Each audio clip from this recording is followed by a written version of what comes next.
तो फिल्म की शुरुआत में हम एक आदमी को देखते हैं जिस कहानी का मेन कैरेक्टर है। उसका नाम लूजिन है, जो एक बहुत ही बड़ी कंपनी और होटल का मालिक है, मगर उसे खाना पीना बहुत पसंद है। वो अलग अलग होटल्स में जाकर वहाँ की हर एक डिश यानी खाने को खाता था। कई साल हो गई थी, मगर आज तक उसे अपनी पसंद का खाना किसी भी होटल में नहीं मिला था। लेकिन उसे जिस भी होटल का खाना पसंद आता था वो उसे अपने होटल में शामिल कर लिया करता था। आज जब वो एक होटल का खाना बड़े मजे से खा रहा था तो उसका मैनेजर कहता है कि आप जितना वक्त खाना खाने में लगाते हैं उतनी देर में तो हम पूरा होटल खरीद सकते हैं। जो सुनकर लूजिन को उस पर बहुत गुस्सा आता है। कहता है कि मेरे लिए खाने पीने से बढ़कर कुछ नहीं है, होटल्स की मीटिंग खरीदना ना खरीदना कुछ भी नहीं। जिसके बाद वो मैनेजर को इस बात पर अपनी कंपनी से ये निकाल देता है। अब लूजिन जब अपने ऑफिस जा रहा था तो उसी पार्किंग एरिया में एक लड़की दिखती है जो उसकी गाड़ी पर स्क्रैच कर रही थी, यानी छुरी से गाड़ी पर खुरच रही थी। इस लड़की का नाम शेंग था। वो भी इस कहानी की दूसरी मेन कैरेक्टर है। दरअसल शेंग की दोस्त ने उसे कहा था कि तुम दूसरे फ्लोर पर जाकर वहाँ खड़ी एक ब्लैक गाड़ी पर स्क्रैच कर देना, क्योंकि वो उसके दोस्त की थी जिससे वो बदला लेना चाहती थी। उसने उसे धोखा दिया था। लेकिन अब जब शेंग को लूजिन से पता चलता है कि वो दूसरी नहीं बल्कि तीसरे फ्लोर पर है और ये गाड़ी वो नहीं है जिस पर वो स्क्रैच करने आई है बल्कि लूजिन की है, तो उसे बहुत बुरा लगता है। इसीलिए वो उससे माफी मांगती है और कहती है जरा रुकिए एक मिनट, मैं इसे ठीक कर सकती हूँ। अब वो स्क्रैचेस को तो ठीक नहीं करती बल्कि और स्क्रैच करके वहाँ एक दिल बना देती है ताकि उसका मूड अच्छा हो जाए। मगर ये देखकर तो लूजिन को और गुस्सा आ जाता है, इसीलिए वो यहाँ से चला जाता है। शेंग अपने दोस्त और अपने डॉग के साथ किराए के घर पर रहती है। वो एक काफी बड़े होटल में शेफ थी, मतलब कि वहाँ खाने बनाया करती थी, मगर उसकी डिशेस उसके खाने किसी को भी पसंद नहीं थे, क्योंकि वो हमेशा पुराने और आम खाने ही बनाया करती थी। शेंग अपने होटल की मैनेजर को पसंद करती थी। मैनेजर भी उसे ऐसा दिखावा करता है जिसे वो भी उससे प्यार करता है। और आज जब शेंग उसे कहती है कि हमें अपनी बात को आगे ले चलना चाहिए, इन्हें शादी कर लेनी चाहिए, तो मैनेजर इसके लिए साफ साफ मना कर देता है और कहता है कि मुझे तुम जैसी सूखी कमजोर लड़कियां नहीं पसंद, मुझे अच्छी सेहत वाली लड़कियां पसंद हैं। तो सॉरी, मैं तुमसे शादी नहीं कर सकता। जो सुनकर शेंग का दिल एकदम टूट जाता है। इसके बाद लूजिन उसी होटल में आता है जहाँ की शेफ शेंग थी। अब होटल के वर्कर्स को पता था कि लूजिन एक बहुत ही बड़ी कंपनी और होटल का मालिक है, और अगर उसे यहाँ का माहौल और खाना पसंद आ गया तो वो इस होटल को भी अपने साथ शामिल कर लेगा। तो इसीलिए होटल के सारे वर्कर्स उसके आगे पीछे हो जाते हैं। लूजिन अपने एक साथी और वर्कर के साथ इस पूरे होटल को चेक करता है, जिसके बाद इस होटल का सीनियर शेफ लू को अपने होटल की सबसे मशहूर डिश पेश करता है। मगर लू को वो डिश जरा भी पसंद नहीं आती, इसीलिए वो फौरन उसे उगल देता है। जिसके बाद तो शेफ एक के बाद एक डिश लाकर लू के सामने पेश करते हैं, मगर अभी भी उसे एक चीज पसंद नहीं आती। जिसके बाद मैनेजर शेंग के पास जाकर उसे कहता है कि क्या तुम कोई ऐसी चीज बना सकती हो जो लूजिन को पसंद आ सके। जिस उनका सीनियर शेफ कहता है कि ये तो सलाद तक नहीं बना सकती, डिश क्या खाक बनाएगी। जिसके बाद तो शेंग वहाँ पड़े खाने की हर एक चीज को सूंघने लगती है और एक नई डिश तैयार करने में लग जाती है। काफी सोच समझकर आखिरकार वो एक डिश बना ही देती है, मगर वो ये नहीं जानती थी कि जिसके लिए वो ये बना रही है वो और कोई नहीं बल्कि वो इंसान है जिसकी गाड़ी पर इसने स्क्रैचेस किए थे। और अब जैसे लो उस डिश को खाता है तो एकदम वो दंग रह जाता है, उसकी होश जैसे उड़ गई थी, क्योंकि उसे ये डिश बेहद ही पसंद आती है। और क्योंकि वो खुद भी काफी अच्छा शेफ था, इसीलिए खाने में उसे हर वो चीज महसूस हो जाती है जो शेंग ने उसमें डाली थी। वो बड़े मजे से उस डिश को खाकर खत्म ही कर देता है। उसे खाना इतना अच्छा लगा था कि वो उंगलियां ही चाटता रह जाता है। अब होटल के सारे वर्कर्स, यहाँ तक कि मैनेजर और सीनियर शेफ भी शेंग के डिश की तारीफ करते हैं और उसकी हौसला अफजाई करते हुए खूब तालियां बजाते हैं। अब लूजिन अपने साथी को कहता है कि मेरी सारी की सारी मीटिंग्स को कैंसिल कर दो, मुझे खाने के लिए अब किसी से नहीं मिलना, मैं अब यही रहूंगा और यहीं का खाना खाऊंगा। अब शेंग को दिखाया जाता है जो काफी दुखी नजर आ रही थी, क्योंकि आज मैनेजर से उसका रिश्ता खत्म हो गया था, जिस वजह से वो काफी शराब पी जाती है। वो होटल की छत पर भी जाकर खूब शराब पी लेती है। उसे इतना नशा हो गया था कि वो वहीं बालकनी में ही गिर जाती है। उसके गिरने की आवाज सुनकर लू वहाँ आता है और उससे पूछता है कि तुम इस वक्त यहाँ मेरी बालकनी में क्या कर रही हो, रुको जरा, मैं अभी पुलिस को बुलाता हूँ। मगर अब क्योंकि शेंग बहुत ही नशे में थी, इसीलिए वो लू का पैर पकड़ लेती है और उसे मैनेजर समझकर कहती है कि तुमने मुझसे शादी के लिए क्यों इनकार कर दिया, क्या मैं तुम्हें इतनी बदसूरत दिखती हूँ, क्या मैं जरा भी प्यारी नहीं हूँ। इतना कहते ही शेंग नशे की हालत में वहीं सो जाती है। तो उसे सबक सिखाने के लिए एक सूटकेस में बंद कर देता है और अपने साथ ले जाकर लिफ्ट में उसे छोड़ देता है। अब जब होटल की वर्कर्स ये देखती है कि शेंग सूटकेस में बंद है तो वो काफी घबराते हुए चिल्लाने लगती है और ये समझने लगती है कि लू ने शेंग के साथ बदतमीजी की है, इसीलिए वो पुलिस को बुला लेती है। तब पुलिस आकर लू को पकड़ लेती है और उसे जेल में बंद कर दिया जाता है। जिसके बाद लू का साथी और शेंग की दोस्त वहाँ आकर लू की जमानत करवा देते हैं। इनके साथ यहाँ लू भी थी। शेंग की दोस्त लू को कहती है कि शेंग ने आपके साथ जो सलूक भी किया उसके लिए मैं आपसे माफी मांगती हूँ। फिर जब भी दोनों यहाँ से जाने लगती है तो शेंग लू से कहती है कि आप हट जाइए वहाँ से, आप एक गंदी जगह पर खड़े हैं, वहाँ कोई गंदी चीज पड़ी है। तभी यहाँ लू का साथी गाड़ी लेकर आता है तो लू अपने जूतों को वहीं फेंक कर गाड़ी में बैठ जाते हैं और फौरन यहाँ से चले जाते हैं, जो देखकर दोनों लड़कियाँ हंसने लगती है। अब अगले दिन शेंग होटल की एक पेड़ से एक बच्चे की छतरी उतारने जाती है, जो किसी शरारती बच्चे ने मधुमक्खियों के छत्ते में फंसा दी थी। ऐसा करने से मधुमक्खियाँ अपने छत्ते से उड़कर उन सब पर हमला कर देती है, जो देखकर सारे बच्चे और शेंग वहाँ से भाग जाते हैं। मगर वो सारी मक्खियाँ लू को काट लेती है, क्योंकि ठीक इसी वक्त पर वो भी यहाँ से गुजर रहे थे। मक्खियों ने उन्हें काट कर उनका पूरा चेहरा ही सुझा दिया था, इसीलिए शेंग वहाँ आकर एक बार फिर से उनसे माफी मांगती है, जिस पर लू अपने साथी को कहता है कि इसे फौरन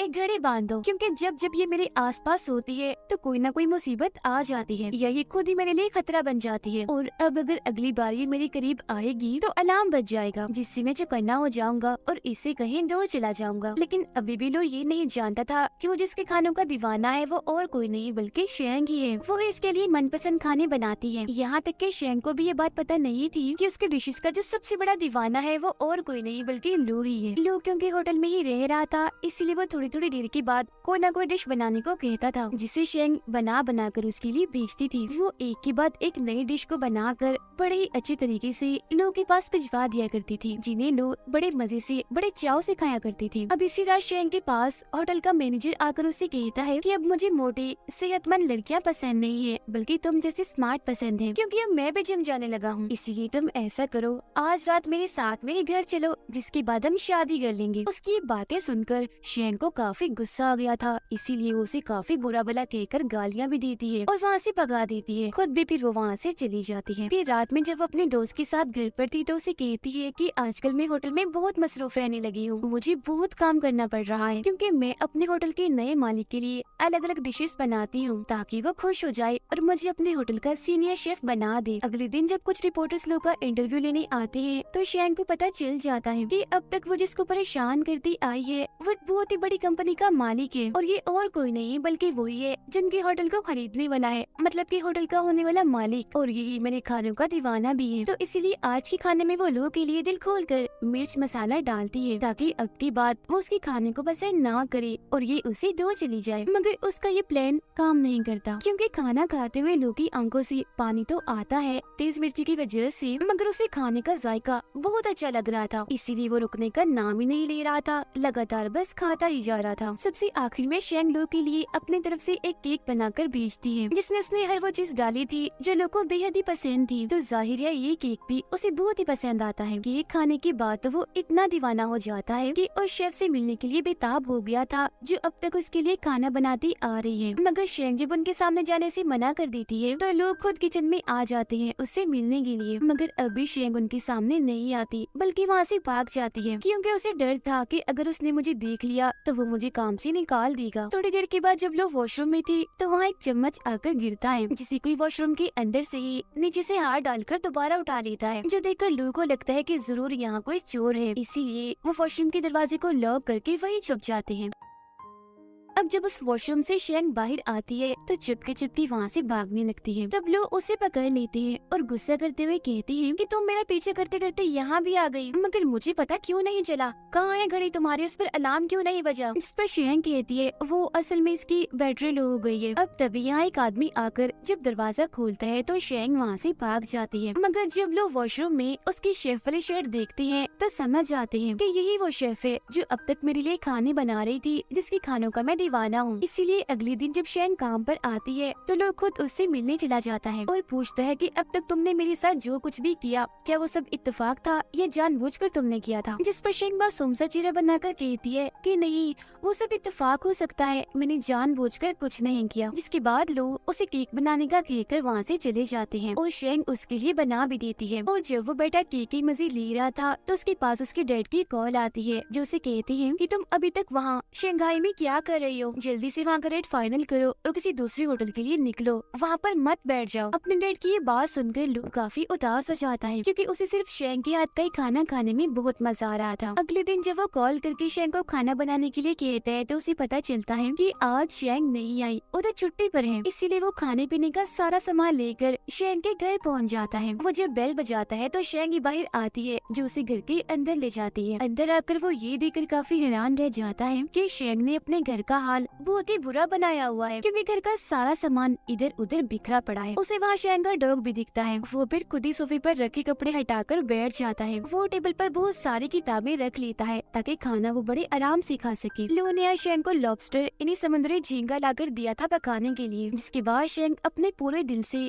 डिश को तैयार करके लो को देती है। और जैसे उसके साथ खाना खाने के लिए बैठती है तो लो कहता है, ओ सॉरी, वो दरअसल खाना मैं अकेला खाता हूँ, मुझे किसी के साथ बैठकर खाना खाने की आदत नहीं है, तो तुम ऐसा करो कहीं और जाकर खा लो। जो सुनकर शेंग को अजीब तो लगता है, मगर वो फिर भी अपना खाना लेकर किचन में चली जाती है और पूछती है कि क्या तुम अपने घर वालों और दोस्तों के साथ मिलकर भी खाना नहीं खाते? जो सुनकर लो बड़ा ही अजीब जवाब देता है कि जैसे तुम अकेली सोती हो, अकेले नहाती हो, तो उसी तरह बिल्कुल मैं अकेले खाना खाना पसंद करता हूँ। थोड़ी देर के बाद खाना खाकर जब शेंग बाहर आती है तो देखती है कि लो वही सोफे पर ही सो गया है। फिर अगले दिन जब लो की आँख खुलती है तो उसे भी एहसास होता है कि कल रात मेरी आँख लग गई थी और मैं यही सोया रहा। वो फिर शेंग को ढूंढते हुए जब उसके कमरे में जाता है तो देखता है कि वो तो अभी तक सोई हुई है। अब हर रोज एक खाने पीने का सामान लेकर लो शेंग के घर पहुंच जाया करती थी। उसे खाना बनाने का कहकर जब उन खानों को खाती थी तो फिर वहीं सो जाया करती थी। ऐसे ही कई दिन गुजर जाते हैं। शेंग हर रोज एक नई डिश लो के लिए बनाया करती थी। उधर लो के साथी और शेंग की दोस्त की भी दोस्ती हो जाती है। फिर एक दिन जब लो शेंग के घर पर थी तो वहाँ बहुत बारिश होने लगती है। शेंग के घर की छतें इतने कमजोर थी कि वहाँ से पानी टपकने लगता है, इसीलिए ये दोनों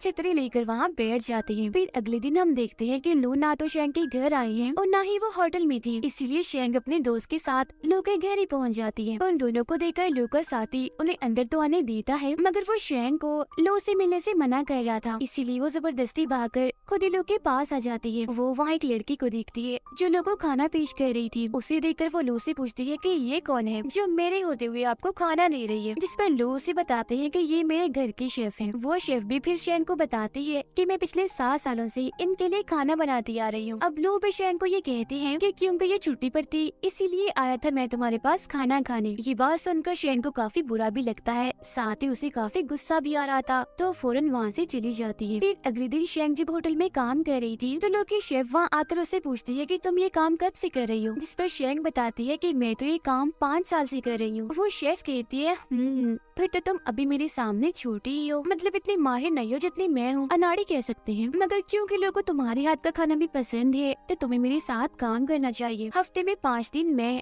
और हफ्ते के आखिर में 2 दिन तुम उनके लिए खाना बनाओगी। वो शेंग को एक लिस्ट बनाकर देती है, यानी कि तुम्हें लोगों को क्या क्या खिलाना है, जिसके बाद वो यहाँ से चली जाती है। मगर उसकी बातों से शेंग को इतना गुस्सा आ गया था कि वो उस लिस्ट को ही फाड़ देती है और फूट फूट कर रोने लगती है, क्योंकि वो नहीं चाहती थी कि उसके अलावा और कोई लोगों के लिए खाना बनाए।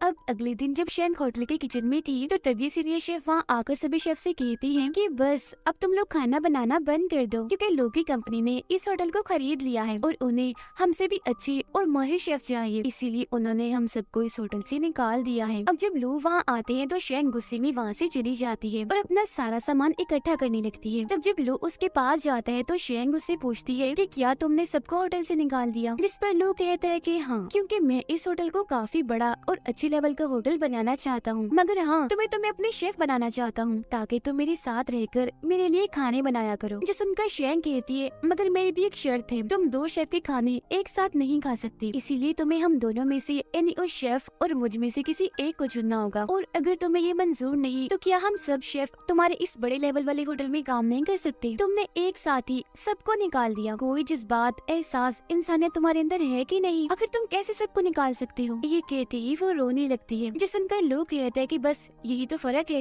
मैं तुम्हारी तरह नहीं सोचता, मेरा काम है लोगों को निकाल कर उनकी जगह और अच्छे लोग लाना, मैं ऐसे बेकार में लोगों को अपने पास रखकर अपना नुकसान नहीं करवा सकता। जो सुनकर शेंग भी कह देती है तो ठीक है, फिर मैं भी तुम जैसे खुद गर्ज और ऐसे इंसान के लिए काम नहीं कर सकती जिसके अंदर कोई इंसानियत एहसास नाम की चीज न हो, और इंसान को सिर्फ जज्बात इंसान बनाते हैं। तुम्हारे अंदर जज्बात नहीं तो तुम इंसान तो कहला ही नहीं सकते, तुम तो एक जानवर हुए। इतना बोलकर वो वहाँ से चली जाती है और और अब क्योंकि वो बेरोजगार थी इसीलिए वो दुखी रहने लगती है। उधर लो से भी नहीं रहा जा रहा था, उसे बार बार शेंग की याद सता रही थी, जिसके बाद लो शंघाई को छोड़कर यूके के लिए निकल जाती है। और जब ये बात शेंग को पता चलती है तो अपने दोस्त के सामने बहुत रोती है और कहती है कि मुझे अफसोस हो रहा है, लो के साथ मैंने बहुत बदतमीजी की है, वो मुझे बहुत पसंद थे, उनके लिए खाना बनाना भी मुझे बहुत अच्छा लगता था, काश कि मैं उन्हें बता सकती कि शायद मैं उनसे प्यार करती हूँ, वो मुझे अच्छे लगते हैं, बार बार वो मेरे जहन में आ रही है, उनके बारे में सोच कर तो मैं पागल हो रही हूँ। फिर जब लोग लंदन पहुँचते हैं तो उनके शेफ उनके लिए खाना लाती है, मगर हमेशा की तरह टूट पड़ने की बजाय वो आराम से बैठी रहती है, खाना नहीं खा रहे थे बल्कि काफी उदास थे। फिर अगले दिन जब लो अपने डैड से मिलता है तो वो पूछती है कि शंघाई में तुम्हारे साथ ऐसा क्या हुआ जो तुम वहीं रह गए, मैंने तुम्हें कितनी बार कहा है कि डील करके फौरन वापस आ जाया करो, वहीं मत बैठी रहा करो। तब उनके जवाब में लो कहता है, डैड कितने दिन हो गए हैं हमने एक साथ मिलकर खाना नहीं खाया, चलिए आइए साथ बैठकर खाना खाते हैं। और जब वो खाना खा रही थी तो लो अपने डैड से पूछता है कि क्या आपने कभी किसी से प्यार किया है, जो सुनकर वो कहती है कि हाँ, सबसे ज्यादा प्यार मैंने तुम्हारी माँ को किया और अब तुमसे करता हूँ। अब लो अपने साथी को कॉल करके कहता है कि हम न्यूयॉर्क जाने से पहले शंघाई होते जाएंगे। शेंग बेचारी बेरोजगार अपने डॉग के साथ सड़क सड़क भटक रही थी, वो अब जैसे ही लो की दी हुई घड़ी को बेचने जा रही थी तो वो घड़ी बजने लगती है, जिससे उसे काफी हैरानी होती है क्योंकि ये इस बात की लामत थी